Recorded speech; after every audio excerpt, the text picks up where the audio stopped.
This is Rummy's Corner.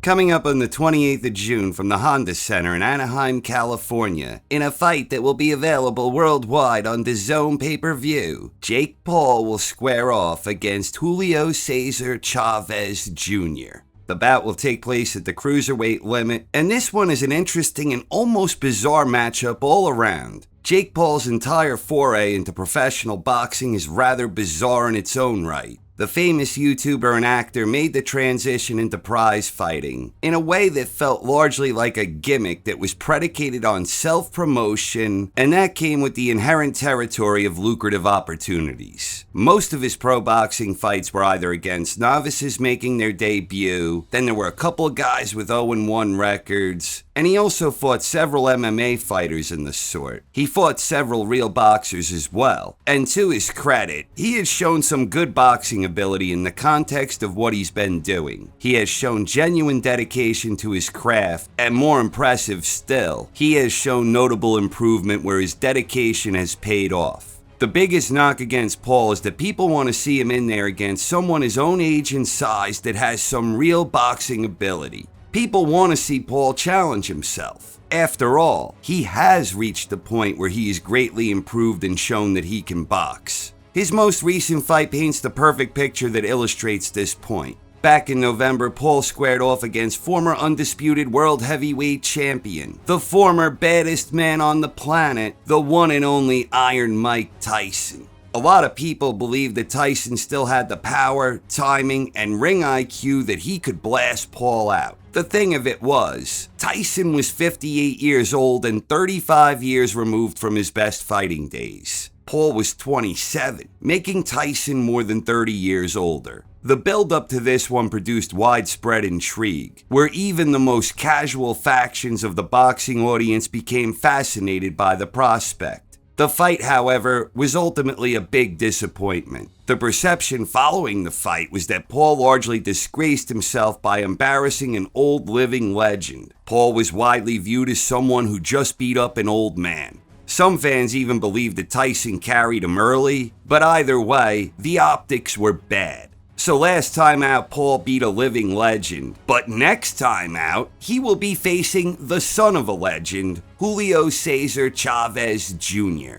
On paper, Chavez has more professional experience than any boxer Paul has faced to date. Chavez has a professional record of 54-6-1, with 34 wins inside the distance. At 39 years old, Chavez is nearly 20 years younger than Iron Mike. So Chavez has more experience than anyone Paul has faced, and he's only approaching 40 as opposed to 60 like Iron Mike. The thing of it is, Chavez himself is more than a dozen years removed from his peak form. In my opinion, Chavez never looked better than he did in his 2012 victory against Andy Lee. Then in his very next fight, he had that late rally in a lopsided losing effort against middleweight world champion Sergio Martinez. 5 years later, he was completely outclassed against Canelo Alvarez, where all three judges scored it a literal 120-108 shutout. Chavez returned to boxing last July after a 2.5-year absence from the ring. His opponent was Uriah Hall, and the fight took place at the official cruiserweight limit. At his best, however, Chavez competed at middleweight, and he also had some decent wins at 168, but by the time he got to 175 and beyond as he approached cruiser, he was already well past his best. But it is worth noting that Chavez is not a small guy, and cruiserweight is probably where he belongs right now. Chavez ultimately won the whole fight by 6-round unanimous decision.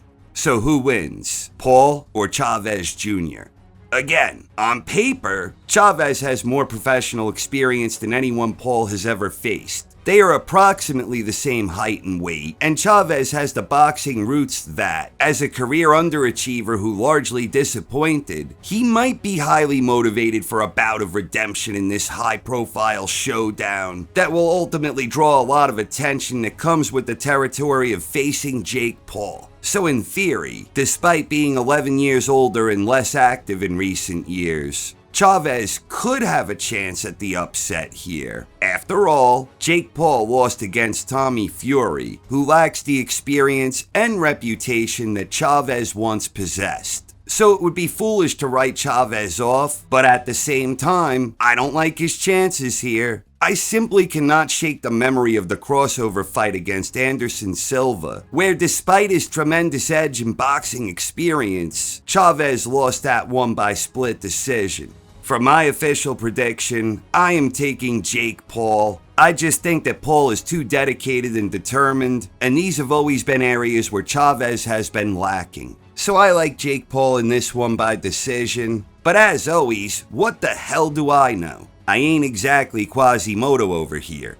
The 28th of June, live worldwide on DAZN pay-per-view, the global home of boxing. Click the link in the description to buy the fight now. Who do you think will win? Please share your thoughts in the comments section.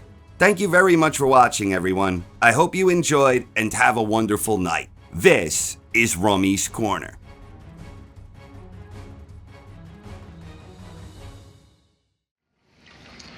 You know, Quasimodo predicted all this.